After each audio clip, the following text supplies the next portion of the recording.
With reference to the recent incidents in Andhra Pradesh, where some idols have been vandalized, and now the government has woken up and is thinking of constituting a sit or something to inquire into the whole thing that's happening now, I thought I'll share with you a letter which I have written to the Honorable Chief Minister of Andhra Pradesh, Mr. Y. S. Jagan Mohan Reddy, on 5th February 2020, almost all a year back. This was an open letter and bringing it to his notice certain issues which need his immediate attention so that it's not misconstrued that this government is not neutral with reference to religious matters.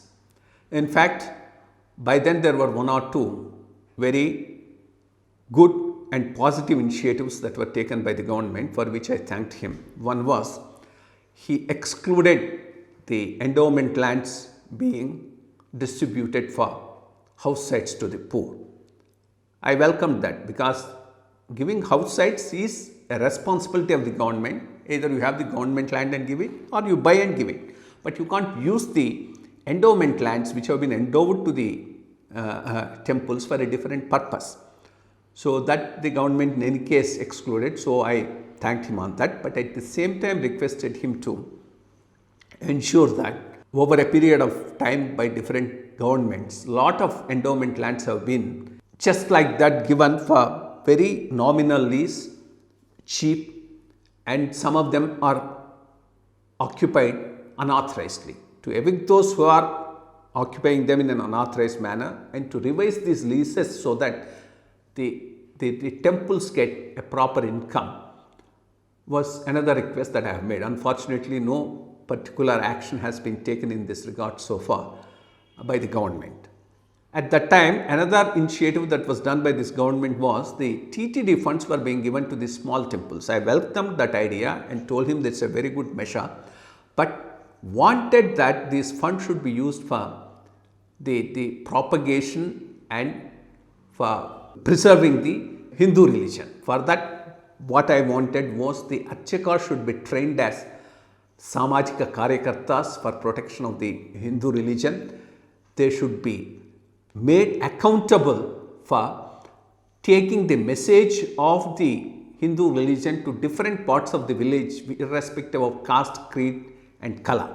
Unless this change in the social attitude of the Archakas comes over and that of the rest in the village, it's very difficult to face the onslaught of other religions. So this should be a priority item and all these funds should be used for this.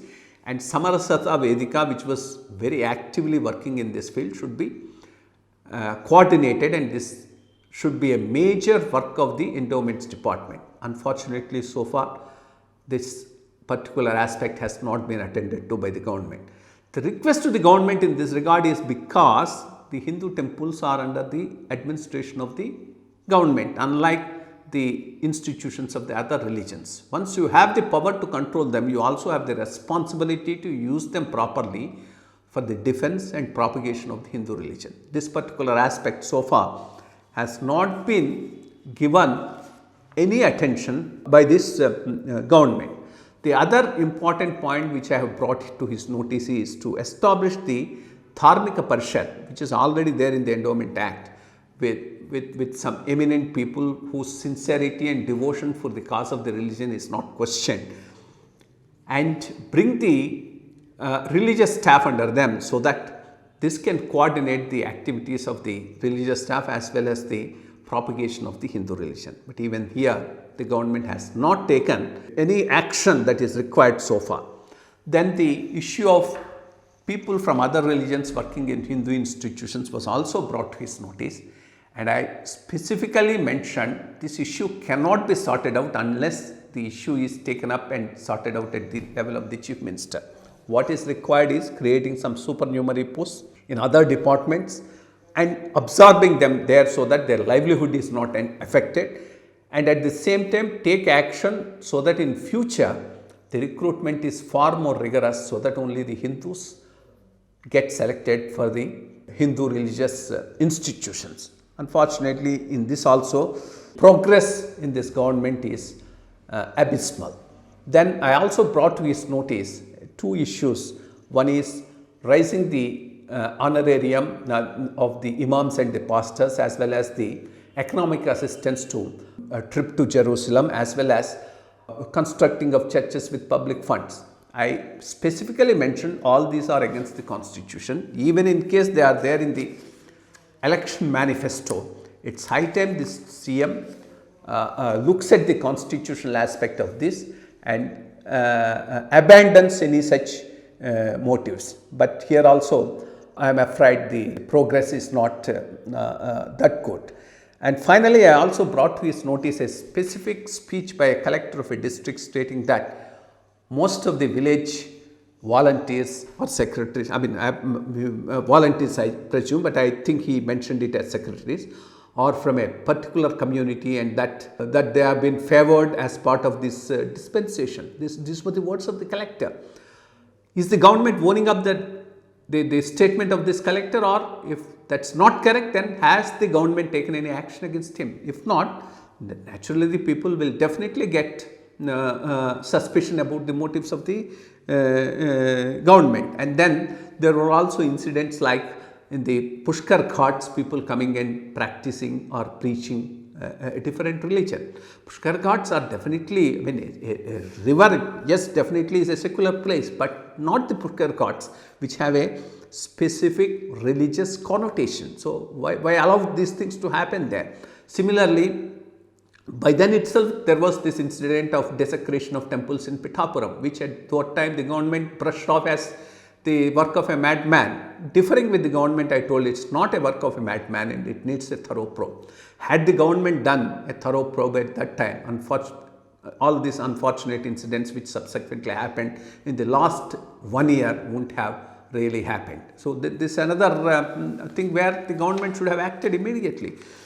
So these are some of the issues which I have brought to his notice almost all a year back, and all those issues are still relevant today. If government was sincere and acted immediately on all these issues and proved its sincerity, maybe even the miscreants themselves would have been not dared to do what they have done in the last 1 year, going from place to place and desecrating idols from all over the state. We only woke up when it happened with reference to an archaeologically important 500-600 years old temple, Ramatirtham, which also is a very, very important pilgrim center. In fact, when we lost Bhadrachalam to Telangana, there was a debate where we should have our Sri Ramanavami celebrations, and two places which came up for consideration. One was Vontimita in Kadapa district and Ramatirtham in Vijayanagaram. Finally, we decided to have the state function at Vontimita, but Ramatirtham was equally important even now, where the Sri Ramanavami is celebrated on a very grand scale. Such a ancient temple, if somebody thought he can get into the temple and desecrate the temple, what sort of a message does it send? And if only government has acted 1 year back on incidents which happened, maybe this wouldn't have not happened. And even in case if these miscreants were very clear that the government is sincere in efforts in this particular area, maybe they themselves wouldn't have not dared to do all these things. Even now it's not high time. I think it's a very, very important agenda and a very desirable agenda which needs to be focused by the government. I am sure and hope that this government will attend to all these items and thus display a sense of neutrality.